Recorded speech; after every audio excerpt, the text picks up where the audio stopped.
சரிவர நிறைவேற்றாத பல்வேறு முஸ்லிம்களுக்கு மத்தியிலே அன்றாடம் ஐவேளை தொழுகையை மிக கவனமாக நிறைவேற்றக்கூடியவர்கள், ரமலான் மாதத்திலே முழுமையாக நோன்பு பிடிக்கக்கூடியவர்கள், ஜக்காத், ஹஜ் போன்ற வணக்க வழிபாடுகளை நிறைவேற்றக்கூடியவர்கள், நாம் இதுநாள் வரை செய்திருக்கின்ற இந்த வணக்க வழிபாடுகள் அனைத்திற்குமே அல்லாஹ்விடத்திலே கூலி வழங்கப்பட்டு விடுமா? இந்த அனைத்து வணக்கங்களும் இறைவன் புறத்திலே ஏற்றுக்கொள்ளப்படுகின்ற நிலையில்தான் இருக்கின்றதா, அல்லது இறைவன் அந்த நற்காரியங்களை எல்லாம் நிராகரித்து விடுவானா என்ற யோசனை இல்லாத வகையில் அதிகமான மக்கள் இந்த கடமையை செய்து வருகிறார்கள். அல்லாஹ் கட்டாயப்படுத்தி இருக்கிறான், நோன்பை கடமையாக்கி இருக்கிறான், தொழுகையை கடமையாக்கி இருக்கிறான், நம்ம நிறைவேற்ற வேண்டியிருக்கிறது. தொழுதுட்டா போதும், நோன்பு வச்சுட்டா போதும். நாம் இதுநாள் வரைக்கும் செய்திருக்கிற இந்த வணக்க வழிபாடுகள், குளிர்காலங்களிலே அதிகாலையிலே சுபுவுக்கு எழுந்து வருவது அவ்வளவு சிரமமான காரியமாக இருக்கிறது. கோடை காலங்களிலே தூக்கம் வருவதே 2 மணி 3 மணிக்காக ஆழ்ந்த தூக்கத்தை தொடப்போகிறோம். திடீரென்று பாங்கு சத்தம் கேட்கிறது, 5 மணிக்கெல்லாம் தொழுகைக்கு வர வேண்டியிருக்கிறது. இவ்வளவு சிரமங்களுக்கு மத்தியில் செய்கிற இந்த வணக்க வழிபாடுகள் எல்லாம், இவ்வளவு காலம் நாம் கட்டி வைத்திருக்கிற இந்த கோட்டைகள் ஒரு கடலில் தூக்கி போடப்படுகிற உப்பு மூட்டைகளாக இருக்கிறதா? அதே போல நெருப்பு குண்டத்தில் தூக்கி எறியப்படுகின்ற பஞ்சு மூட்டைகளாக இருக்கின்றதா, அல்லது உறுதிமிக்க கோட்டைகளாகத்தான் இருக்கின்றதா என்ற ஒரு கேள்வி ஒவ்வொரு முஸ்லிமிடத்திலும் இருக்க வேண்டும். நாம் செய்யக்கூடிய அனைத்து வணக்க வழிபாடுகளையுமே இதை அல்லாஹ் ஏற்றுக்கொள்வானா ஏற்றுக்கொள்ள மாட்டானா, நாம் இதை சரியாகத்தான் நிறைவேற்றி இருக்கிறோமா, இது நம்முடைய பதிவேட்டில் கணக்கிலே சேருமா அல்லது தள்ளுபடி செய்யப்பட்டு விடுமா என்றெல்லாம் ஒவ்வொரு கட்டத்திலும் ஒவ்வொரு வணக்கத்தையும் நிறைவேற்றுகிற பொழுது ஒவ்வொருவரும் இந்த வணக்க வழிபாடுகள் ஏற்றுக்கொள்ளப்படுமா அளிக்கப்பட்டு விடுமா என்பதை யோசித்து யூகித்துத்தான் தங்களுடைய காரியத்தில் இறங்க வேண்டும். ஏனென்றால் சஹாபாக்களிலே எத்தனையோ வகையான இறைவனது கட்டளையை நிறைவேற்றிய நபி தோழர்கள், தோழியர்கள் இதை அல்லாஹ் ஒப்புக்கொண்டானா என்கிற ஒரு எதிர்பார்ப்பை அவர்களுடைய உள்ளத்தில் வைத்திருந்தார்கள். அல்லாஹுக்காக மக்காவிலிருந்து மதினாவிற்கு நாடு துறந்து ஹிஜ்ரத் செய்து வந்த அந்த சஹாபாக்களை பற்றி அல்லாஹ் சிலாகித்து குர்ஆனிலே குறிப்பிடுகிறான். அவர்கள் சிறந்தவர்கள் என்பதாக சொல்கிறான். அவர்களை பற்றி அல்லாஹ் நல்ல பல வார்த்தைகளை பயன்படுத்துகிறான். அந்த தருணத்திலே இதை கேட்கிற நபித்தோழிய பெண்கள் ரசூலுல்லாஹ்விடத்திலே வந்து சொல்கிறார்கள், அல்லாஹ்வின் தூதரே, திருக்குர்ஆனில் ஹிஜ்ரத் சம்பந்தமாக அல்லாஹ் குறிப்பிடுகிற வசனங்களை பார்த்தால் அல்லாஹுக்காக ஆண்கள் தான் ஹிஜ்ரத் செய்து வந்திருக்கிறார்கள், அவர்கள்தான் சிறந்தவர்கள், அவர்களுக்குத்தான் அளப்பெரிய கூலி இருப்பதாக இறைவன் அந்த வாசக நடையை பயன்படுத்துகிறான். அப்படி என்றால் நாங்கள் செய்திருக்கிற காரியங்கள் ஹிஜ்ரத் இல்லையா? இந்த மார்க்கத்திற்காக சொந்த ஊரை விட்டு நாங்கள் ஹிஜ்ரத் செய்து வரவில்லையா? எங்களுக்கு இதற்கான கூலி கிடைக்காதா என்ற ஒரு கேள்வியை அந்த பெண்கள் வைக்கிறார்கள். அப்பொழுதுதான் அல்லாஹ் ஒரு வசனத்தை இறக்கி வைக்கின்றான். ஃபஸ்தஜாப லஹும் ரப்புஹும், அவர்களுக்கு உடனடியாக அல்லாஹ் பதிலளித்தான். அன்னி லா உலியு அமல ஆமிலும் மின்கும் மின் தக்கரின் அவ் உன்சா, உங்களில் ஆண்கள் பெண்கள் யார் செய்கிற அமல்களாக இருந்தாலும் அந்த நல்ல அமல்களை நாம் ஒருபோதும் வீணடிக்க மாட்டோம், கண்டிப்பாக அந்த அமல்களை ஒப்புக்கொள்கிறோம் என்பதாக அல்லாஹ் சொல்கிறான். ரசூலுல்லாஹி ஸல்லல்லாஹு அலைஹி சொல்றாங்க, நீங்க கவலைப்பட வேண்டாம், அல்லாஹ் பதிலளித்து விட்டான், உங்களுக்கும் அதற்கான கூலி கிடைக்கும் என்று சொன்னார்கள்.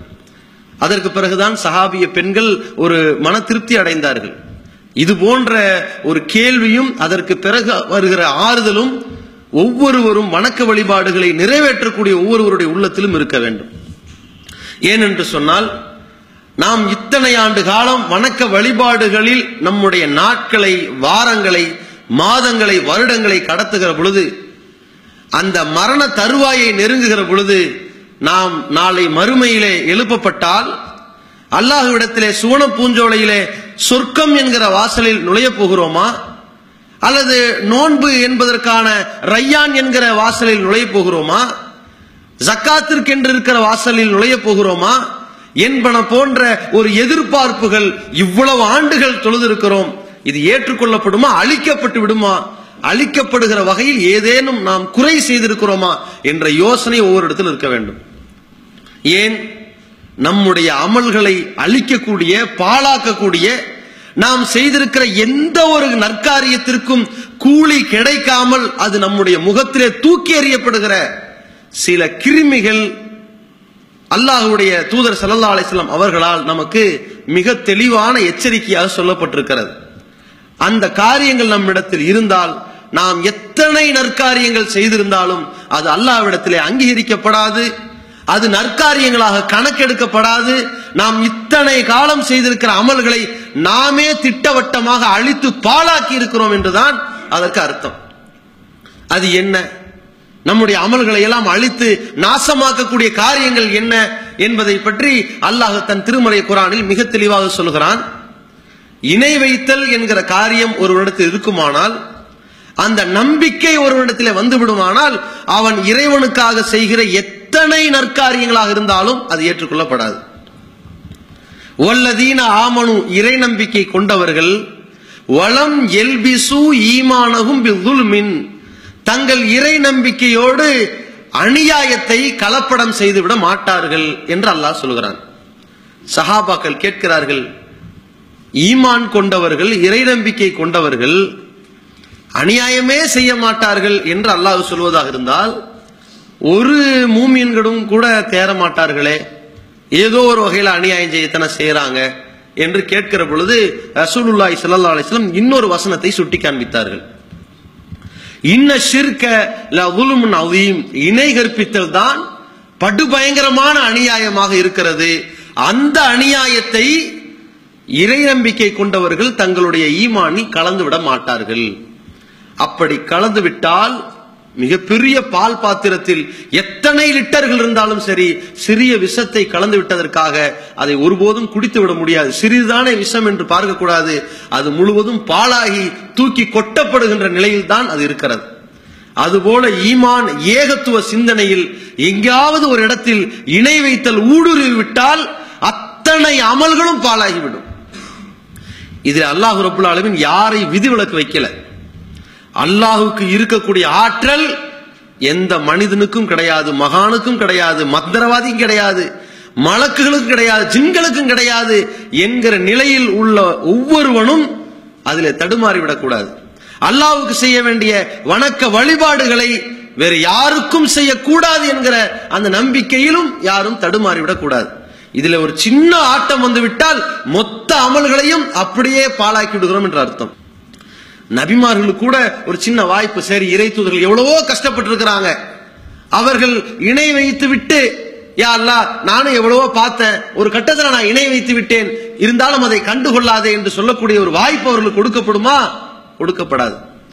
இறை தூதர்களை இறைவன் தன் தொடர்பில் வைத்திருக்கிறான், அவர்களுக்கு இறை செய்தியை கொடுத்து அனுப்புகிறான், இறைவன் புறத்திலிருந்து உதவிகளை வழங்குகிறான். இத்தனை தொடர்புகளை வானத்தோடு இந்த பூமியிலே இந்த தூதர்களுக்கு இருந்தாலும் கூட அந்த இறை தூதர்களுக்கு ஒரு செய்தியை சொல்கிறான். வலக்கது ஊகிய இலைக், முகமதே உனக்கு ஒரு செய்தியை நான் சொல்கிறேன். ஓ இலல்லதீன மின் கபலிக், உனக்கு முன்னால் வந்த எல்லா இறை தூதர்களுக்கும் இதைத்தான் சொல்லி இருக்கிறேன். என்ன தெரியுமா? ஒலையின் அஷ்ரக்த, நீ இணை வைத்து விட்டாலும் சரி, என்னால் அனுப்பப்பட்ட தூதரே எனக்கு துரோகம் பண்ணிட்டார் அப்படி பார்க்க மாட்டேன். நீ எனக்கு துரோகம் செய்தாலும் கூட லா யஹ்பத்தன்ன அமலுக்க, உன்னுடைய அமல்களை எல்லாம் பாழாக்கி விடுவேன், உன்னுடைய அமல்கள் எல்லாம் அழிந்து போகிவிடும் என்பதாக இறை தூதர்களை பார்த்தே அல்லாஹ் சொல்கிறான். என்றால் நம்மை விட வணக்க வழிபாடுகளில் உயர்ந்த இடத்தில் உள்ளவர்கள், கால் கெடுக்க கால் வீங்கும் அளவிற்கு நின்று தொழுதவர்கள், பசிக்கிறது வீட்டில் சென்று கேட்பார்கள், ரசூலுல்லாஹ் சாப்பாடு இருக்கிறதா? இல்லை, நோன்பு வைத்துக் கொள்கிறேன் என்று வாழ்க்கையில் பாதி நாட்கள் நோன்பாக கழித்தவர்கள், ஹஜ்ஜுக்கும் உம்ராவுக்குமாக சென்றவர்கள், கிடைத்தது எல்லாம் வாரி வழங்கியவர்கள். அல்லாஹ் கணக்கில் எடுக்க மாட்டான்.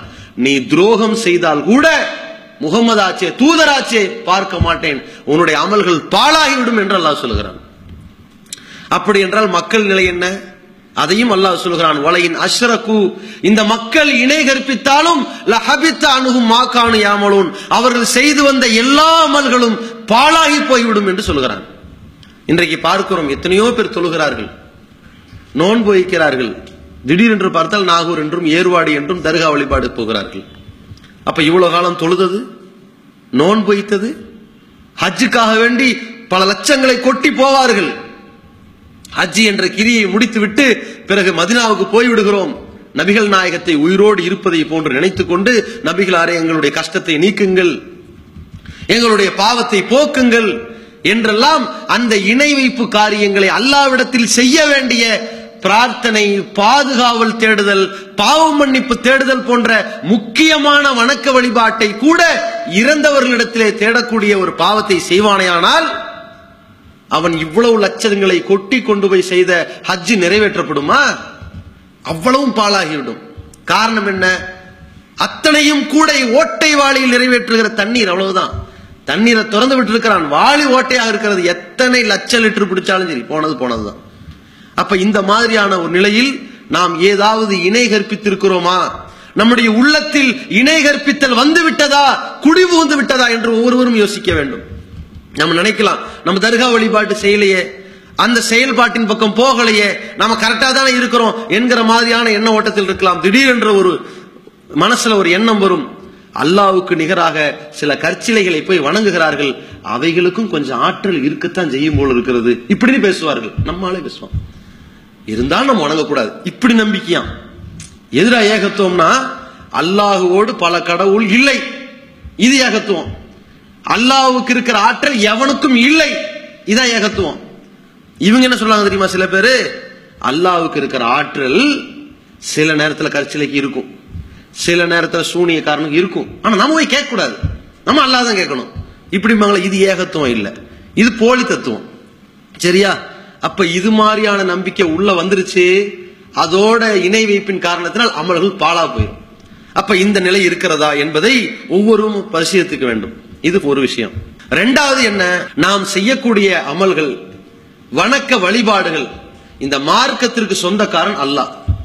அல்லாஹ் சொல்லிவிட்டான், அலா அறிந்து கொள்ளுங்கள், லில்லாஹி தீனுல் ஹாலிஸ், இந்த பரிபூர்ணமான பரிசுத்தமான இந்த மார்க்கம் அல்லாஹ்வுக்கு சொந்தமானதாக இருக்கிறது. இப்படி அறிந்திருக்கிற நாம் இந்த வணக்க வழிபாடுகளை அல்லாஹ் சொல்லி தந்தது போல அல்லது அல்லாஹ்வுடைய தூதர் காட்டி தந்தது போல நாம் நிறைவேற்றாமல் அதை விட கூடுதலாகவோ அல்லது அதை குறைத்து விட்டவர்களாகவோ அல்லது கூடுதலாக அவர்கள் சொல்லித்தராத காரியங்களை அதிக பிரசித்தனமாக உள்ளே புகுத்தியோ செய்வோமையானால் அதுவும் பாழாய் போய்விடும். எவ்வளவு செஞ்சாலும் சரி, நல்லதுதானே என்று பார்த்தால் அல்லாஹ் பார்க்க மாட்டான். நல்லதுதானே என்று ஊரை ஏமாத்தலாம். போகிற மக்கள் கூட சரி சரி அவங்க இஷ்டத்துக்கு செய்யறாங்க, நல்லதுதானே செஞ்சுட்டு போகணும், மக்கள் கண்டுகொள்ளாமல் போகலாம், அல்லாஹ் ஏற்றுக்கொள்ள மாட்டான். ஏன்?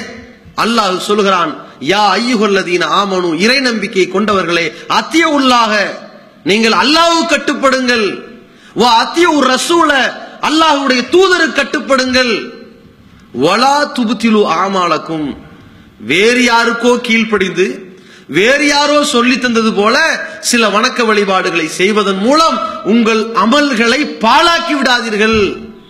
அல்லாஹ் கட்டுப்பட்டு வணக்க வழிபாடுகளை நிறைவேற்றிவிட்டால் அந்த அமல்களுக்கு ஏற்றுக்கொள்ளப்படுகிறது, உத்தரவாதம் இருக்கிறது, அது ஏற்றுக்கொள்ளப்படும் உத்தரவாதம் இருக்கிறது. அல்லாஹ்வுடைய தூதர் காட்டி தந்தார்கள், அதனால் செய்திருக்கிறார்கள், அதற்கு ஒப்புதல் இருக்கிறது. இதை தாண்டி வேறு யாராவது சொன்னார்கள் இதுவும் மார்க்கம் தானே என்று எடுத்துக்கொண்டால் கண்டிப்பாக அது பாத்தில், அது பொய், அது வீணாகிவிடும் என்று அல்லாஹ் சொல்கிறான். அல்லாஹ்வுடைய தூதர் ஸல்லல்லாஹு அலைஹி வஸல்லம் ரொம்ப அழகாக சொன்னார்கள், மன் அஹதஸ ஃபீ அம்ரினா ஹாதா மா லைஸ மின்ஹு, நாம் சொல்லித்தராத காரியங்களை யார் புதிதாக நம்முடைய இந்த மார்க்க விஷயத்தில் உண்டாக்குகிறார்களோ, உலக விஷயத்துல என்னத்தை வேணாலும் உண்டாக்கிட்டு போ, அதுக்கும் இஸ்லாத்துக்கு சம்பந்தம் இல்லை. மார்க்க விஷயத்தில் நாம் சொல்லித்தராத காரியங்களை யார் புதிதாக உண்டாக்குகிறார்களோ ஃபஹுவ ரத்துன், அது கண்டிப்பாக மறுக்கப்பட்டு விடும். ஏற்றுக்கொள்ளப்படாது. அல்லாஹ் என்ன பார்ப்பான்? சரி சரி செஞ்சு தொலைஞ்சிட்ட, அதெல்லாம் நான் ஏத்துக்க மாட்டேன், பரவாயில்ல உன்னை மன்னிச்சிட்டேன், போ சொர்க்கத்துக்கு, இதற்கு கூலி கிடைக்காது. இதற்கு முன்னால் நீ மார்க்கத்திற்கு உட்பட்டு செய்த வணக்கத்திற்கு மட்டும்தான் கூலி, அதை மட்டும் ஏத்துக்கிறேன். மார்க்கத்துக்கு உட்படாத நீ புதுசு புதுசா உண்டாக்கின காரியத்துக்கு கூலி இல்ல, அதை நிராகரிச்சுட்டேன், போ நரகத்திற்கு. அல்லாஹ் சொல்லுவானா? அல்லாஹ் எப்படி பார்ப்பான் தெரியுமா? நீ மார்க்கத்திற்கு உட்பட்டு சில காரியங்களை செய்திருந்தாலும் அது சொர்க்கம் கிடையாது. ஏன்? நீ மார்க்கத்துக்கு உட்படாத சில காரியங்களை, வழிகட்ட காரியங்களை நீ செய்திருக்கிறாய். அந்த காரியங்களுக்காக உன்னுடைய செயல்கள் எல்லாம் உன்னுடைய முகத்திலே தூக்கி எறியப்பட்டு முதல்ல நீ நரகத்துக்கு தான் போகணும். எதனால்? அல்லாஹ் சொல்லுகிறான், குல் நபியே நீங்கள் சொல்லுங்கள், ஹல் நுநப்பியுக்கும் பில் அக்ஸரீன ஆமாலா, பல்வேறு நற்காரியங்கள் செய்து மறுமையிலே நஷ்டவாளியாக போகிறார்களே அவர்களை பற்றி சொல்லட்டுமா? போய் கேளுங்கள். எப்படி சொல்ல வேண்டும்? அல்லதீன ضل سعيهم في الحياة الدنيا, இந்த உலகத்திலே அவர்கள் எடுத்துக்கொண்ட எல்லா முயற்சிகளும் பாழாகிவிட்டது என்று சொல்லுங்கள். யஹ்சபூன அன்னஹும் யுஹ்சினூன சுன்ஆ, அவர்கள் என்ன நினைத்துக் கொண்டார்கள் தெரியுமா? யஹ்சபூன, அவர்கள் நினைத்துக் கொண்டார்கள், அன்னஹும் யுஹ்சினூன சுன்ஆ, நற்காரியங்கள் தானே செய்திருக்கிறோம். என்னப்பா ரஜபு மாசம் வந்தா மேராஜ்ங்கிற பேர்ல ஒரு நோன்பு தானங்க வைக்கிறோம், ரஜபு மாசம் மேராஜ்ங்கிற பேர்ல எல்லாரும் சினிமாவுக்கு போலாம், இது கெட்ட செயல். நாங்க என்ன சொல்றோம்? தண்ணி அடிக்கலாம், சிகரெட் குடிக்கலாம், இது நோன்பு வைக்கலாங்கிறோம், நைட்ல தொழுகலாங்கிறோம், இது நல்லது தானே? இதானே கேட்பார்கள். இந்த தௌஹீத்வாதிகள் வந்தார்கள், எல்லா அமல்களையும் பாழாக்கி விட்டார்கள், இருக்கிற அமல்கள்லாம் இல்லைன்னு சொல்லிட்டாங்க. என்ன? ரஜபு மாசங்கிற பேர்ல நோன்பு இல்ல, ஷபே பராத்துங்கிற பேர்ல நோன்பு இல்ல, கத்தம் இல்ல, ஃபாத்தியா இல்ல, அது இல்ல, இது இல்லன்னு நம் மீது வாரி தெரிக்கிறார்களே, இதற்கு மார்க்கத்தில் ஆதாரம் இருக்கிறதா? ரசூலுல்லாஹ் மேராஜுக்கு போனது உண்மை, 7 வானங்களுக்கு போனது உண்மை, சொர்க்கம் எடுத்து காட்டப்பட்டு அதை பார்த்தது உண்மை, நரகம் எடுத்து காட்டப்பட்டு பார்த்தது உண்மை, நபிமார்களோடு பேசியது உண்மை, பைத்துல் முகத்தஸுக்கு அழைத்து செல்லப்பட்டு அங்கே தொழ வைத்தது உண்மை, 50 வக்து தொழுகை 5 வக்து தொழுகையாக கடமையாக்கப்பட்டதும் உண்மை. இதையெல்லாம் நாம் மறுக்கவில்லை. அந்த நாளை முன்னிட்டு இரவில் ஒரு புதிய ஒரு தொழுகை, தஸ்பீஹ் தொழுகை, 300 தஸ்பீஹ்கள் அதில் சொல்லப்பட வேண்டும் என்று உண்டாக்கி இருக்கிறார்களே, அதற்கு ஆதாரம் இருக்கிறதா? இல்லை. அந்த மேராஜ் நோன்பு என்கிற பெயரில் பகலில் நோன்பு வைக்கிறார்களே, அதற்கு ஆதாரம் இல்லையே. எப்படி ஏற்றுக்கொள்ளப்படும்? கேட்டால் என்ன சொல்வார்கள்? நல்லதுதானே. இதற்குத்தான் அல்லாஹ் சொன்னான், நல்லதுதானே என்று நினைத்துக் கொண்டார்கள். ஆனால் அவர்கள் இந்த துன்யாவில் செய்த எல்லா காரியங்களும் பாழாகிவிட்டது என்று அல்லாஹ் சொல்கிறான். இவர்களுக்கு அல்லாஹ் நல்ல ஒரு உதாரணத்தை சொல்கிறான். இவன் எல்லாம் ஒரு நாளைக்கு பட்டினி கிடந்துட்டு நல்லதுதானே ஒரு பிதஅத் செஞ்சுட்டு இருக்கிறாங்க, அல்லது நைட்ல ஏதோ ஒரு சிறப்பு தொழுகை நடத்திக்கிட்டு நல்லதுதானே ஒரு பிதஅத் செய்யறாங்க. கேட்டா உங்களுக்கு இந்த மாதிரியான அமல் செய்யறதுக்கு சோம்பேறித்தனம், நாங்க செய்யறத குறை சொல்றீங்கன்னு நம்மள்ட்ட கேட்கறாங்க. தராவிங்கிற பேர்ல 20 ரக்காத் தொழுகிறது, 8 ரக்காத்தாங்க சுன்னத்து, உங்களுக்கு சோம்பேறித்தனம், அதுக்காகத்தான் அமலை குறைக்கிறீங்க நம்மள சொல்றாங்க. இவர்களை விட பெரிய சுறுசுறுப்பாளன்னு ஒரு ஆளை சொல்றதா இருந்தா, வாழ்நாள் முழுக்க கல்யாணம் முடிக்க மாட்டேன், எனக்கு வாழ்நாள் முழுக்க கடவுள் தான் தேவைண்டு துறவரம் மேற்கொண்டார்கள் யூத கிறிஸ்தவ பாதிரியார்கள். துறவரம். அவன் என்ன செஞ்சான்? அவன் இவங்களை பார்த்து சொன்னா, உனக்கு ஈமான் பலம் இல்ல, நீ பொண்டாட்டி புள்ளன்னு வாழ்ந்துகிட்டு இருக்கிற, உன்னை விட ஈமான் பலமான ஆள் நானு, எனவே இறைவனுக்காக தியாகம் பண்ண போற, எனக்கு மனைவி வேண்டாம், மக்கள் வேண்டாம், சொந்தம் வேண்டாம், வீடு வேண்டாம், வாசல் வேண்டாம், என்னுடைய ஆலயத்திலேயே வாழ்க்கையை கழிக்க போகிறேன், அல்லாஹ்வோடு சேர்ந்துக்கிறேன்னு வந்தான்ல.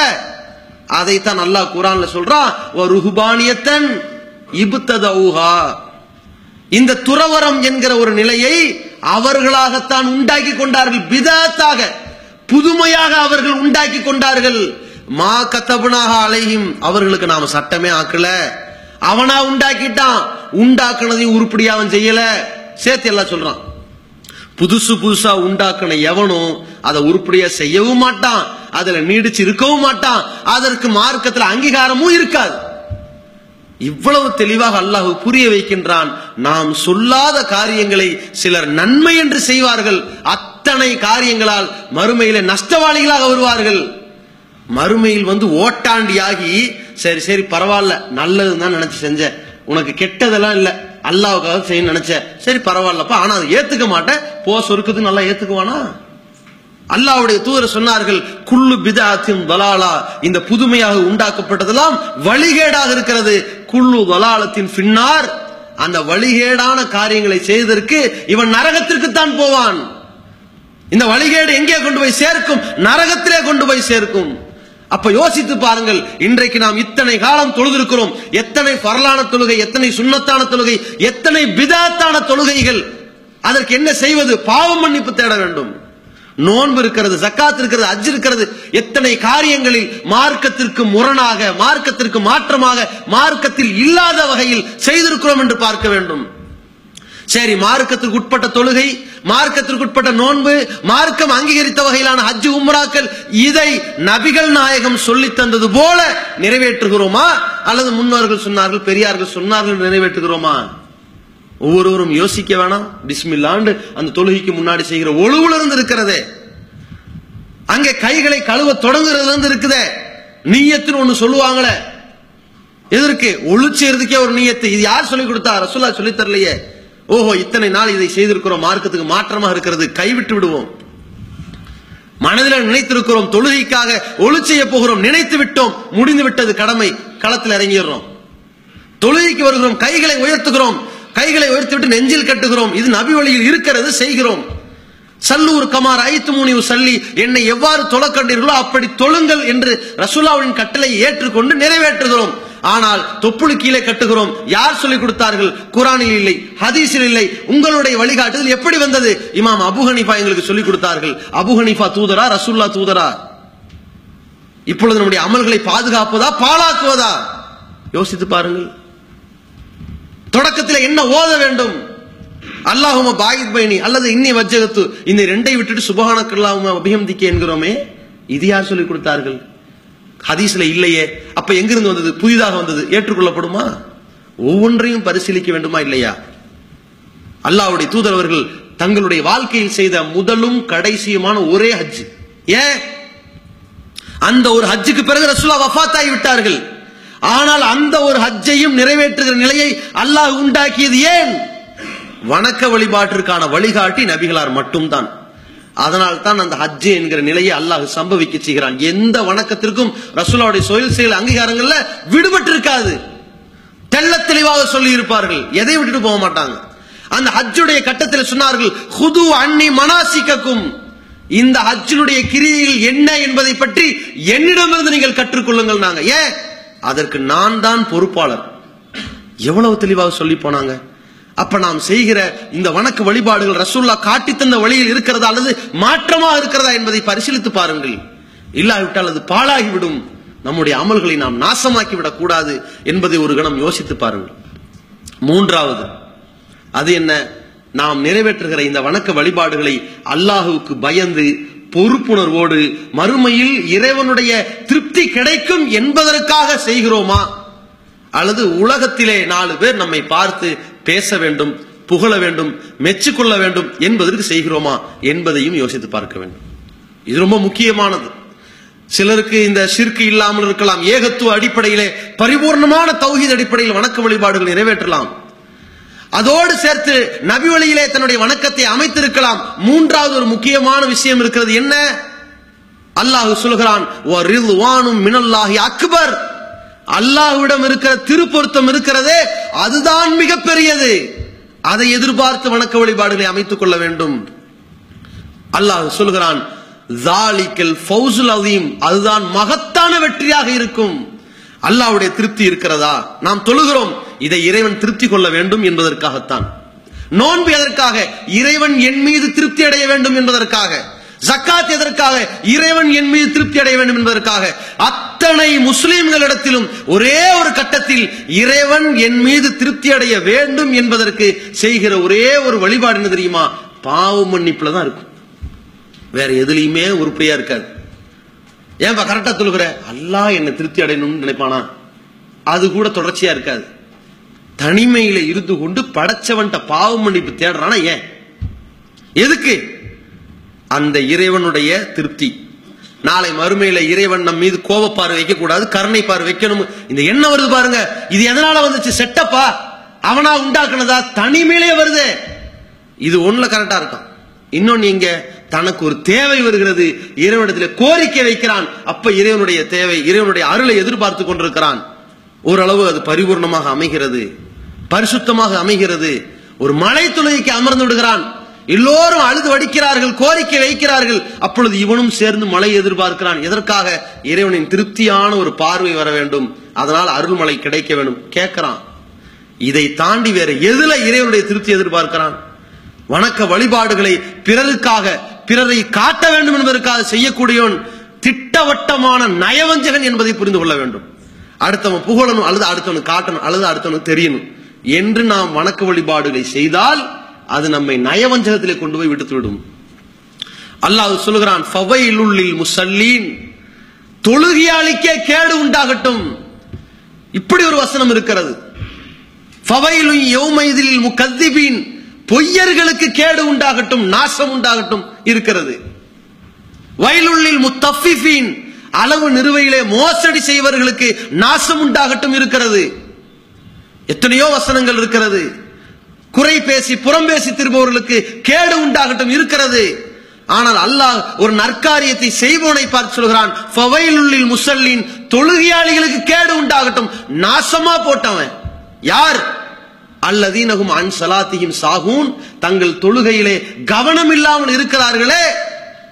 வல்லதீனஹும் யுராவூன், அடுத்தவனுக்கு காட்ட வேண்டும் என்பதற்காக, அடுத்தவர்கள் கவனிக்க வேண்டும் என்பதற்காக, அடுத்தவர்கள் கண்காணிக்கிறார்கள் என்பதற்காக தொழுகிறானே, அந்த தொழுகையாளி நாசமாகட்டும்.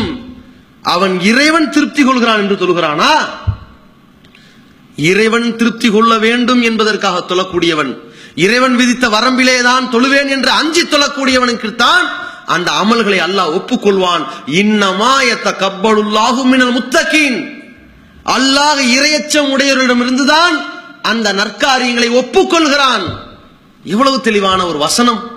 ஒவ்வொரு வணக்க வழிபாட்டிலும் அல்லாஹ் இதை பொருத்திக் கொள்கிறான். ஷிர்க பத்தி சொன்னா ஒரே அடியா சொல்லிட்டு போயிட்டான். ஷிர்க் வச்சா எல்லா அமலும் பால், அல்லாஹ்வுக்கும் அவன் தூதருக்கும் மாற்றமா நீங்க செஞ்சா அத்தனை அமலும் பால்.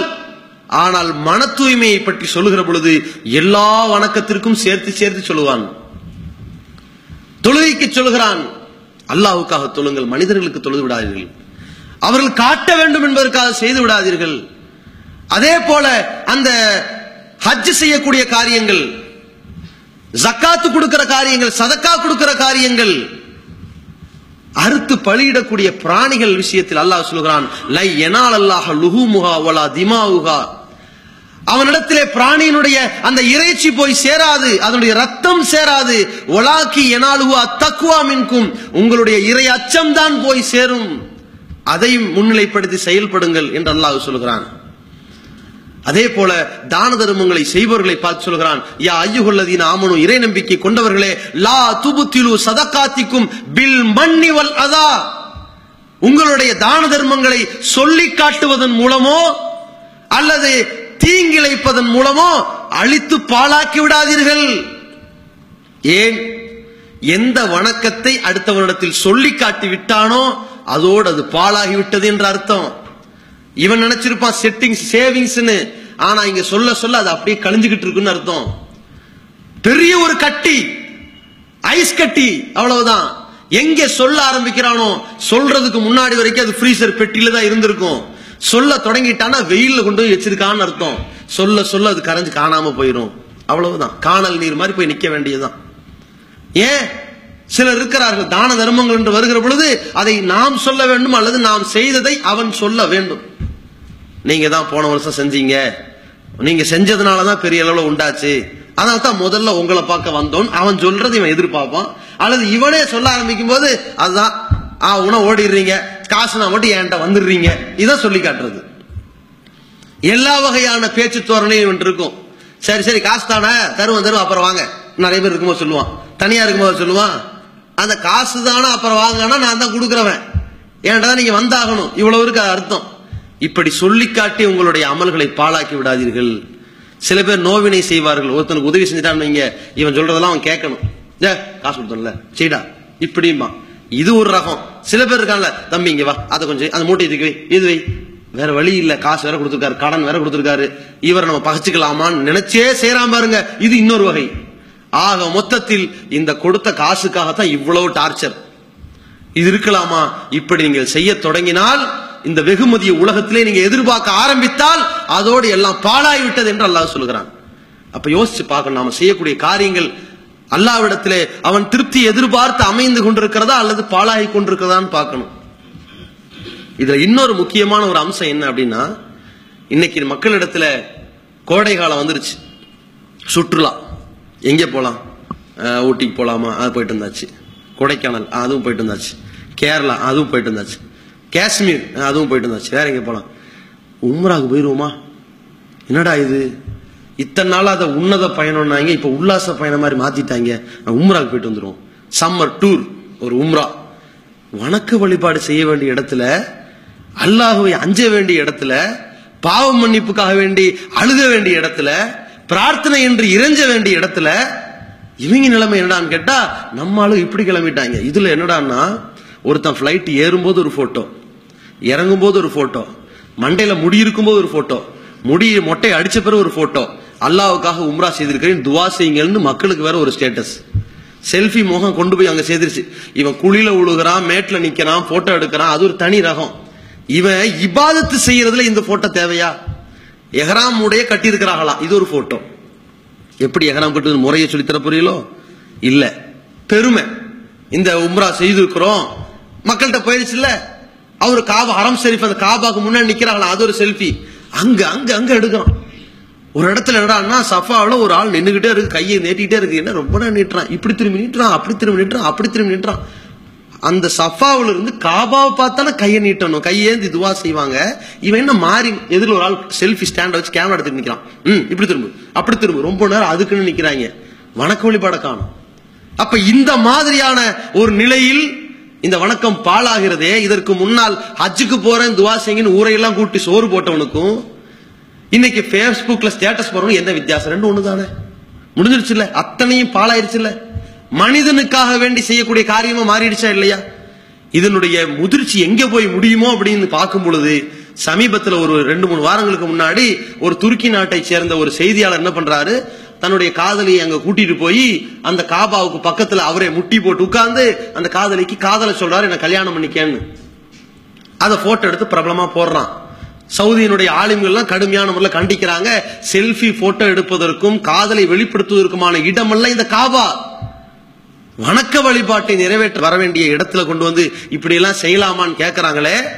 இதனுடைய முதிர்ச்சி எங்க கொண்டு விட்டுருச்சுன்னு பாத்தீங்களா? அப்ப நம்முடைய அமல்கள் எவ்வளவு பாழாகிட்டு இருக்கிறது. அல்லாஹ் இதை ஏற்றுக்கொள்வானா? எப்படிப்பட்ட இடம் அது?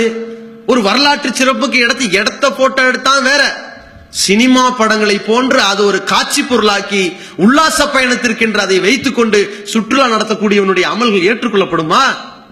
யோசித்து பார்க்க வேண்டும். நாளை மறுமையில எழுப்பப்படுகிற பொழுது எவ்வளவு லட்சங்களை கொட்டிட்டு போய் செய்த ஒரு உம்ரா அது.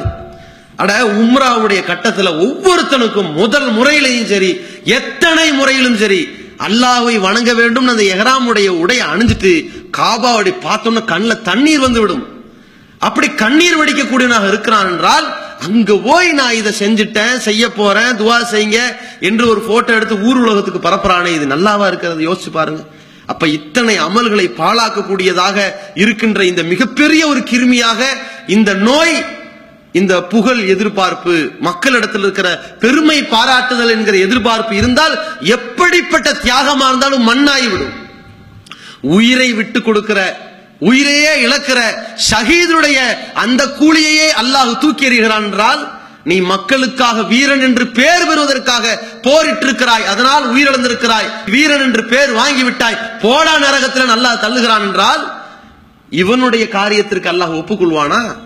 மக்கள்கிட்ட உம்ராவுக்கு போயிட்டு வந்து காட்டுறதுக்கு தானே செஞ்ச, அல்லாஹ்விடத்துல திருப்தி கொள்வதற்கு செய்திருக்கிறாயா என்று அதுவும் புறக்கணிக்கப்பட்டு விடுமே. அப்ப இதை நாம் கவனத்தில் கொள்ள வேண்டும்.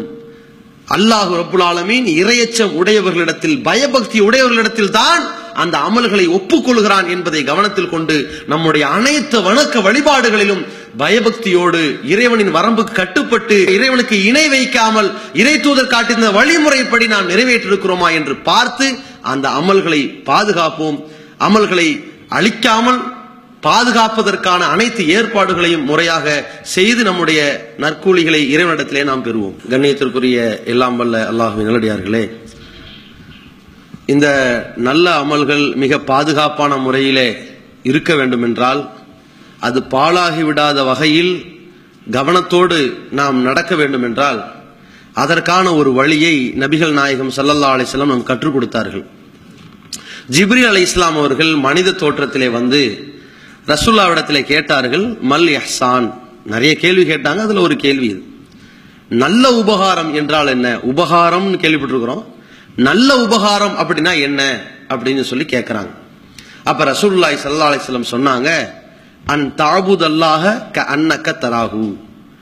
நீ அல்லாஹ்வை நேரில் பார்த்து கொண்டிருப்பது போல வணங்குவதுதான் நல்ல உபகாரம் என்று ரசூலுல்லாஹ் சொன்னாங்க. ஃபஇல்லம் தகுன் தராஹு, நீ அவனை நேராக பார்க்க முடியாவிட்டாலும் ஃபஇன்னஹு யராக, அவன் உன்னை பார்த்து கொண்டுதான் இருக்கிறான் என்று சொன்னார்கள்.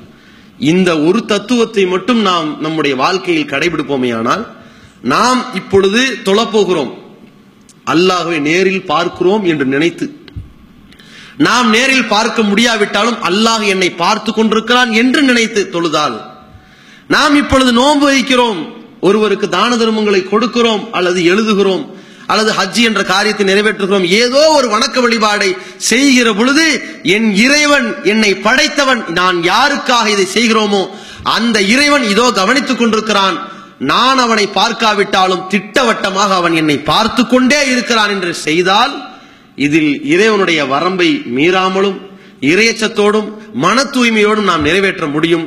அப்படி நிறைவேற்றி நம்முடைய அமல்களை சீராக்குவோம். அதன் மூலம் அல்லாஹ் நமக்கு சுவனத்தை வழங்குவானாக. அஸ்ஸலாமு அலைக்கும் வரஹ்மத்துல்லாஹி.